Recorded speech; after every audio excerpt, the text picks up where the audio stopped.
في عهد النبي صلى الله عليه وسلم كان في رجل جلس مرة عند الرسول فجلس يبكي حتى التفت النبي إليه قال: ما يبكيك؟ قال: تذكرت يا رسول الله يوم كنا في الجاهلية. وش تذكرت؟ قال: تذكرت أنني تزوجت فحملت امرأتي وذهبت في تجارة. يقول: فذهبت وتركت امرأتي حامل. يقول: يوم رجعت الله قد أنجبت لي بنية بنت كان عمرها 6 سنوات من أجمل ما خلق الله من البنات. يقول: فنظرت إليها في الجاهلية فقلت لأمها زينيها. يقول: فعلمت الأم أنني أريد قتلها. قلت: لماذا؟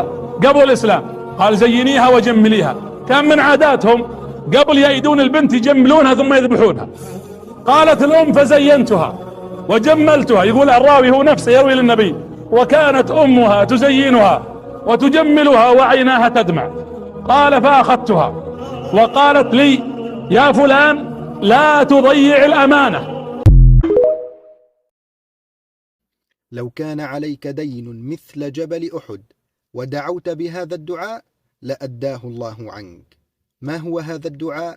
قال النبي صلى الله عليه وسلم لمعاذ: يا معاذ، ألا أعلمك دعاء تدعو به لو كان عليك دين مثل جبل أحد لأداه الله عنك؟ قال: قل يا معاذ: اللهم مالك الملك تؤتي الملك من تشاء وتنزع الملك ممن تشاء وتعز من تشاء وتذل من تشاء بيدك الخير إنك على كل شيء قدير.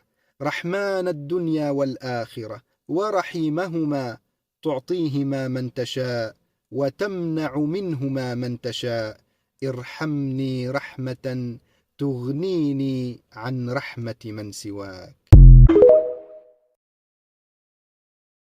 عندما كان النبي عليه الصلاة والسلام في رحلة الإسراء والمعراج وهو في السماء السابعة شم رائحة المسك فقال: ما هذه الرائحة يا أخي يا جبريل؟ فقال: يا رسول الله، هذه رائحة عظام ماشطة ابنة فرعون مع أولادها، ووالله يا رسول الله إننا نشم هذه الرائحة في صعودنا ونزولنا من السماء.